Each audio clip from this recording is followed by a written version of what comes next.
Once again, from the studios of UNO Television on the campus of the University of Nebraska at Omaha, consider this, a program of issues and information behind today's news.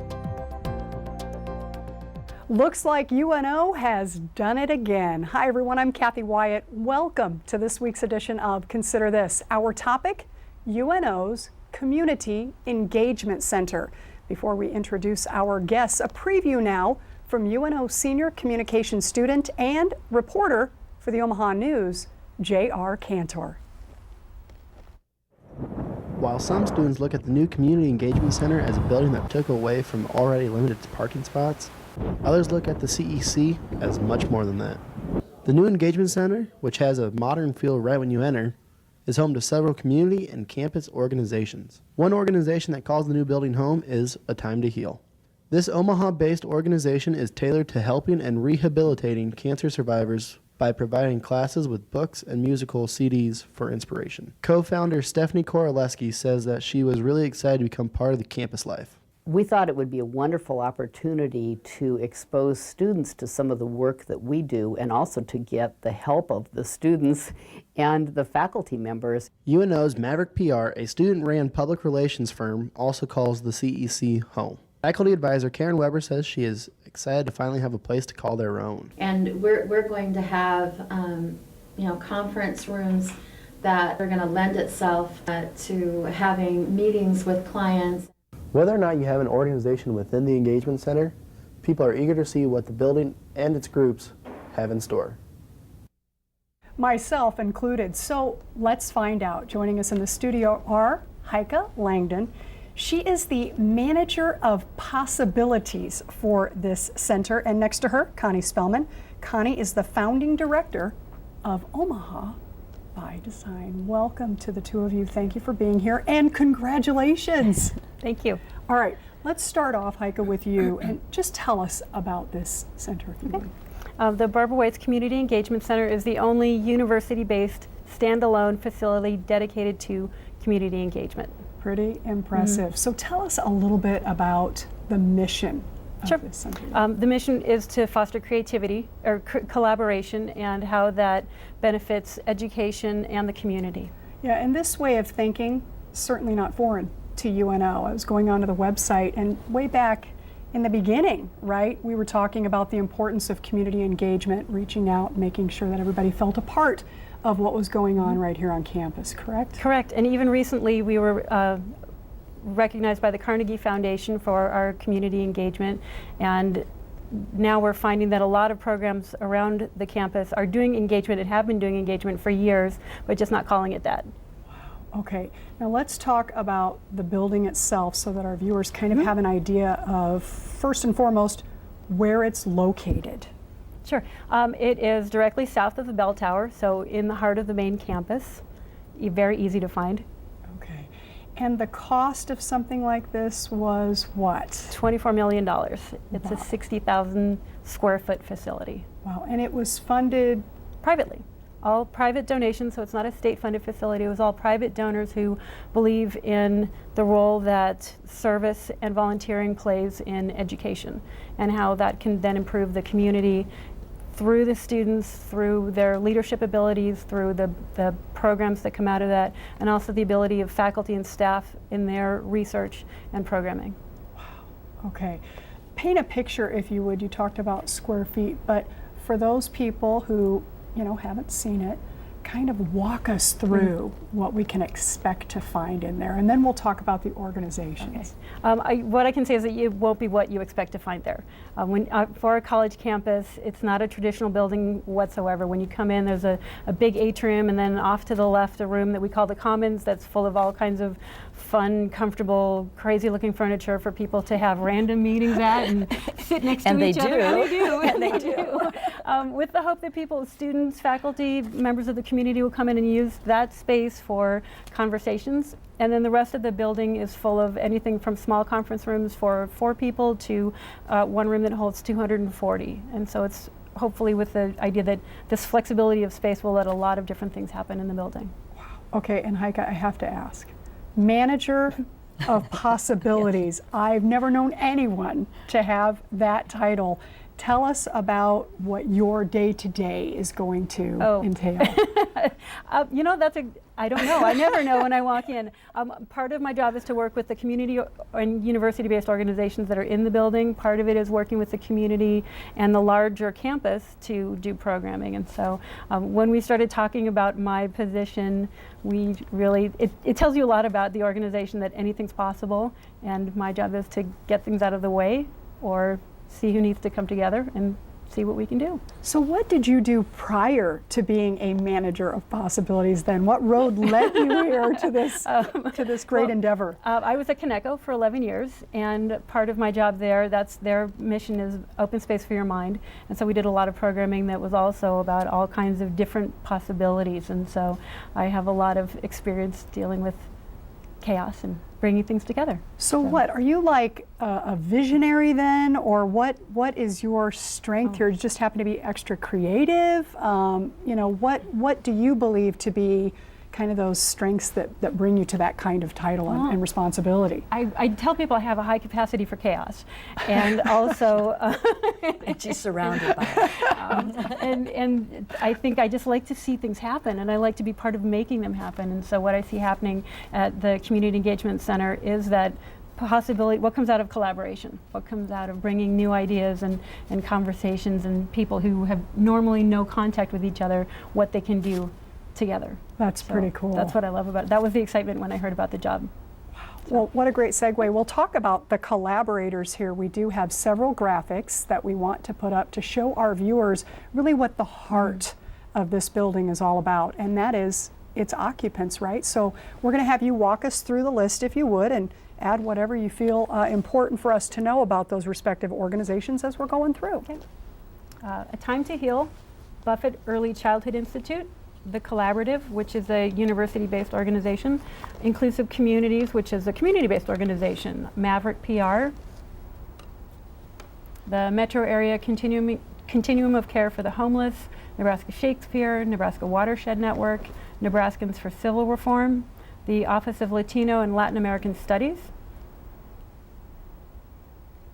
Omaha by Design, Connie's organization, the Omaha Community Foundation, Omaha Public Library has some staff there, Queer Nebraska Youth Network, the Service Learning Academy, which is also a university program,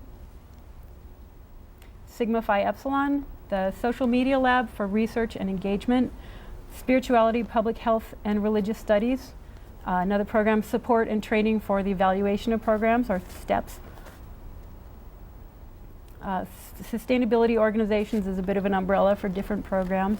The Volunteer Program Assessment UNO is also a UNO program. Wellness Council of the Midlands, the William Brennan Institute for Labor Studies, and Y Arts Inc. Wow, very impressive. It's very comprehensive. They range from all kinds of constituents, all sizes of organizations, and who they serve and how they work.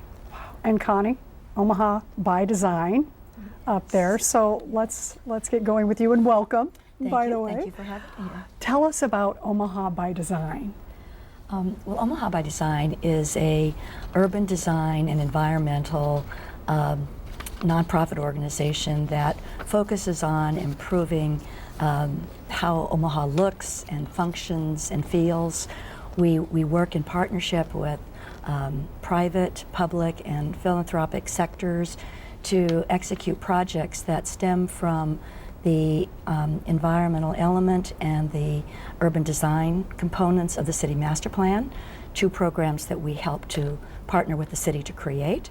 And we do that with kind of four major focuses. And the first is mobility and access. Second is environment and open space.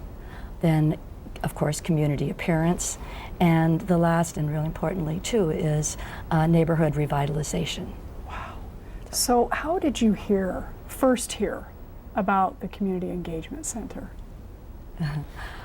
Well, Omaha by Design as an organization has been a privilege to be on the UNO campus for the past 8 years in the CPACS building. which is right across the street, right across the hallway, actually, from the Community Engagement Center. And we were there, we came in 2007, and I must admit at first I was just so grateful to have a roof over our organization's head that I didn't realize the potential that that was going to add to our organization being able to really focus on its mission. And I quickly learned that the ability to have access to faculty from UNO that we have tapped into on many occasions, and the ability to have students not only, I oftentimes will guest lecture to a class, but then also we give students real life opportunities to work in the real world in urban design or environmental issues. So there was just this natural connection that I had really no idea was going to happen. And so I have been really blessed to have our organization on the UNO campus.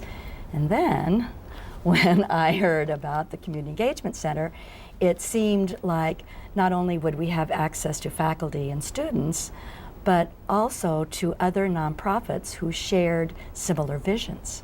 And I knew that the possibilities would really be expanded, and even in a more open environment, those casual bump-ins would occur and could even be something we haven't even dreamed of yet.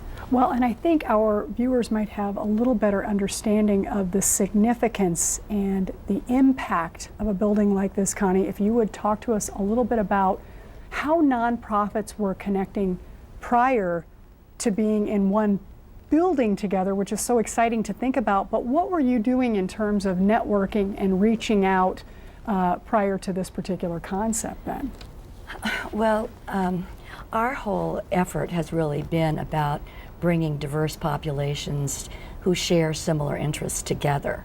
We've just discovered more through trial and error how that can really benefit the project, can benefit the organizations, and understanding that we don't have to reinvent the wheel all the time, breaking down silos and just having more successful outcomes for projects. But it was, I'm just beginning to understand that it was pretty random. Sometimes the people or the nonprofits that you know are the ones that you would go to and connect with.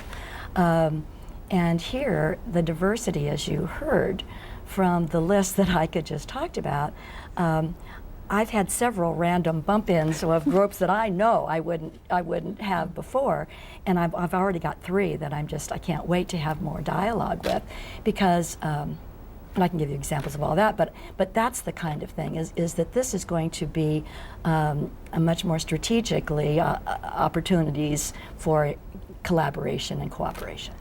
Quite honestly, I can't even, well, I can begin to understand the excitement there, that it's not going to be someone with whom you're going to visit across town. It's going to be someone with whom you'll visit because you're going to walk down the hall, or because, the brainstorming, Miss Manager of possibilities here, it's endless, really, when you think in terms of that.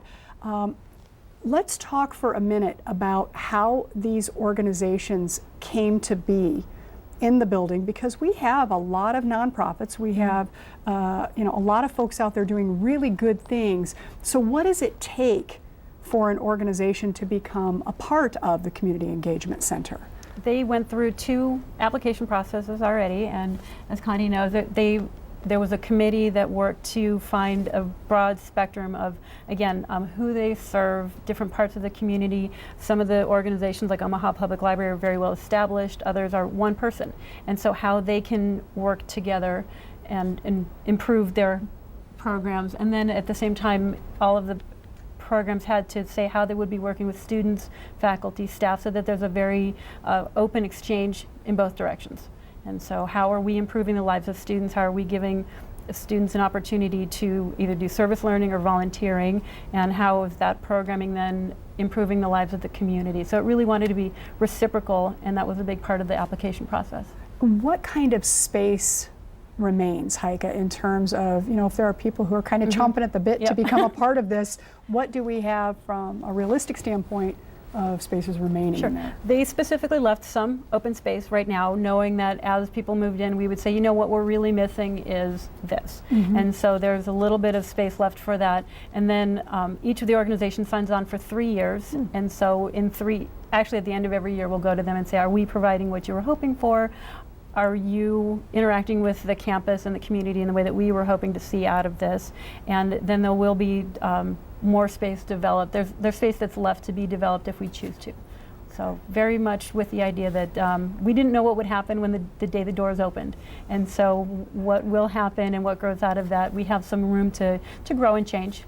Okay. So- And rental fees, I would imagine there's a cost to having this space. There is, but they did a lot of research into what would be competitive within the community. So they're nice offices. They're very nice offices, Very but nice. the rent is affordable. It's not free. And so it was everything from one organization that just needed a bit of a landing place. They just needed space for one person for several days a week, to other organizations that needed 2 offices and space for grad students and multiple volunteers. And so each organization also told us what they needed. And then it was a bit of a jigsaw puzzle to put organizations next to each other and using the space. Okay, thank you. And Connie, at this point, is there anything blatantly obvious missing from the building? This is your big chance for recruitment right here. Is there something, you know, when you're going through the organizations, and Heike mentioned them earlier, is there something that you wish could become a part of this engagement center that maybe you don't have right now? Being as actively engaged in the community as you have been and are we missing the boat somewhere?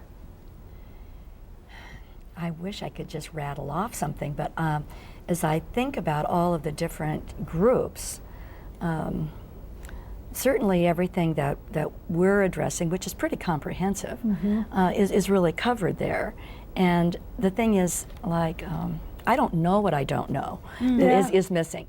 Just the example of the library. I ran into the librarian and learned what they're doing at the library of training facilitators. And you know, our organization is always needing trained facilitators.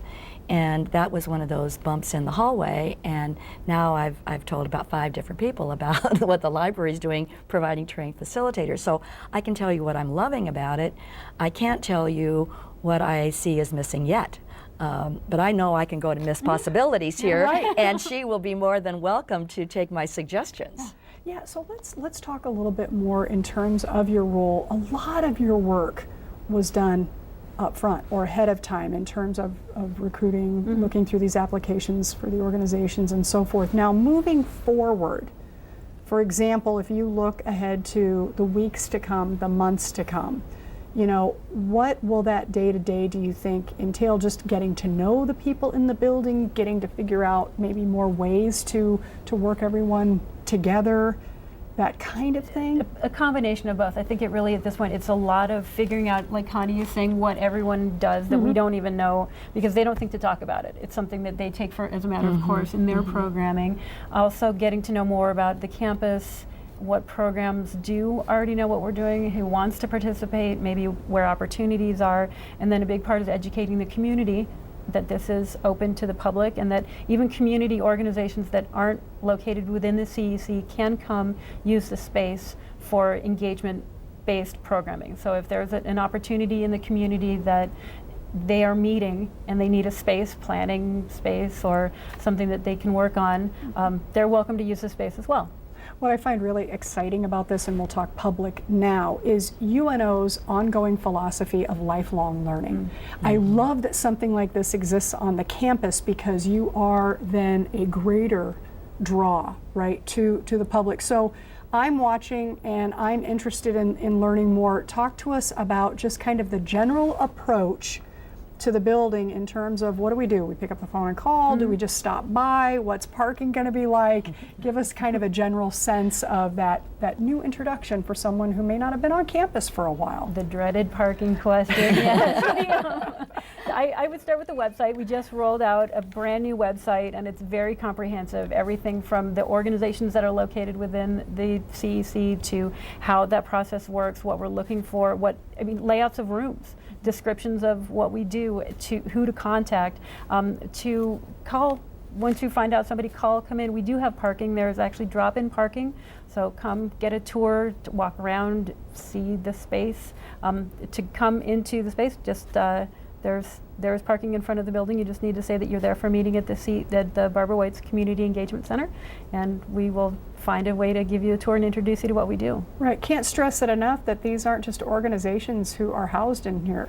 These are organizations who are housed and ready, willing and able to serve. You asked earlier on about my title, and one of the jokes was for about a day and a half it was beekeeper, because we were talking about the organizations being there. They're like bees. They go out into the community and they pollinate things and they make things grow and flower, and then they come back to the hive and they get everybody buzzing, and then they go back out and do their thing. And then, well, we decided people wouldn't want to be called drones, so beekeeper got left aside. But that is what we see. One of the roles of what we do is to be a place where things that happen out in the community can start and be nourished and grow.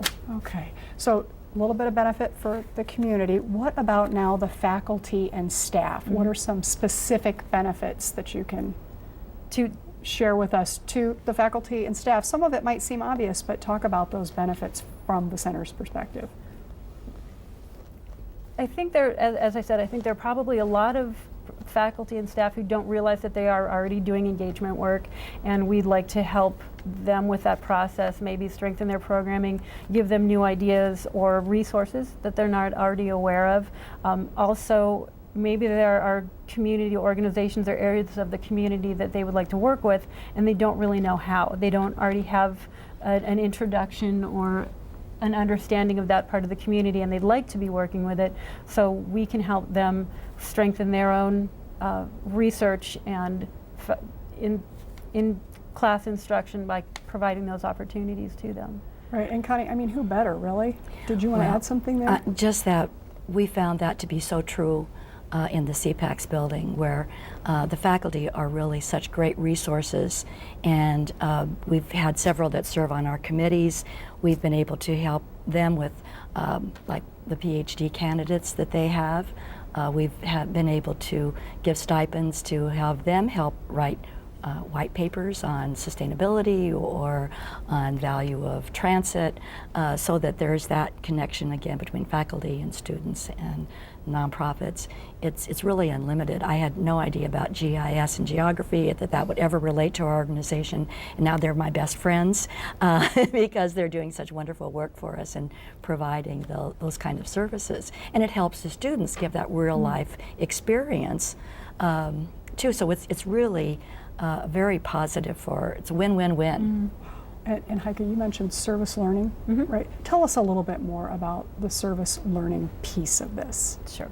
And hopefully I'm describing it correctly. I don't want the service learning department to give me a lecture this later on, but the way I see it, and at Conecuh we did work through the Service Learning Academy on programming, is it's academic or curriculum-oriented volunteer opportunities, and so it might be something that's a semester long or longer, but relating to the students' academic pursuits. And so the organizations around the community come through service learning. They want to develop a program. They're looking for students with the capability of improving their programming. And for the students, that's the opportunity to develop leadership skills, to develop all of the planning information process that goes on with creating a program. And what we see is also it's a retention issue, because there's research showing that students who volunteer or are part of a service learning program get better grades, they stay, they come back, they stay in the community because they feel valued, they know that they're making a difference and people really need them here. And so we see that as a great benefit to the students and the community as well. We get some great leaders out of it and they stay here. Yeah. So, Connie, this has been deemed the front door of the university. I mean, pretty fitting and appropriate, don't you think? Oh, I do. And it is visually as well as in theory and in practice the front door. And it's really nice to have that with the bell tower and the space and the community as the students are walking through and by. It's very energizing and very positive. And I think it will provide to the community a more feeling of welcomeness. that this is accessible and it's there for you. And we've already had. I used to have my office at Jones Cupcake because people wouldn't come to my office to park, and now I'm much more efficient because I don't have to leave all the time. People love to come. They see the building and they just hardly want to go to the meeting. They just want to look around and see what's happening there. It's really a very positive influence to the community, and then that makes all of us feel better and more energized, and it's a great contribution to the university and to the community. Yeah, and you mentioned earlier, very unique to, I mean, nationally, there aren't that many folks doing what UNO is doing here. It's the only standalone facility. There are two other programs that are also that have specific engagement programs that are also leaders in the field, but for UNO to build a facility right in the heart of the campus, the message that sends and bringing all these programs together is like no other.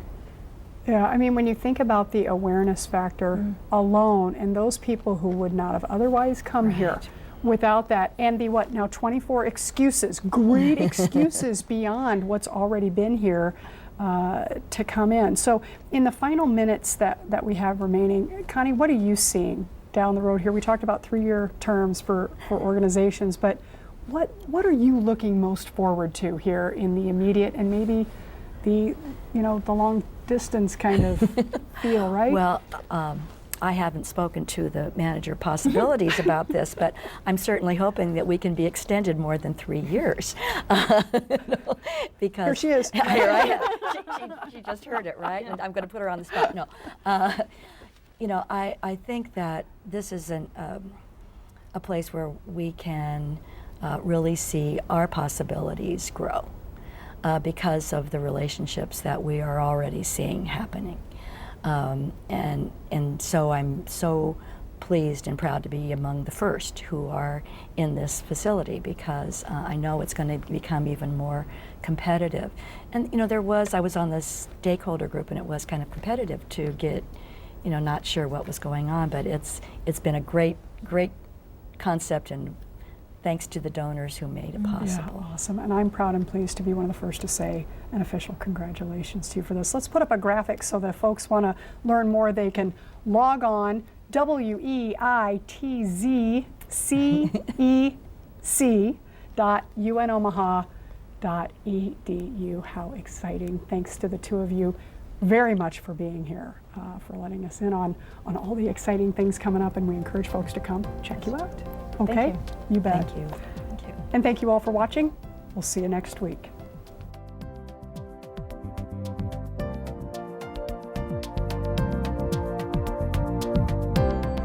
Consider This is an issues and information program produced by UNO Television. More information can be found at unotv.unomaha.edu. If you'd like to share your comments about this show, call UNO TV at 402-554-2516 during regular business hours, or email us at considerthis@tvmail.unomaha.edu.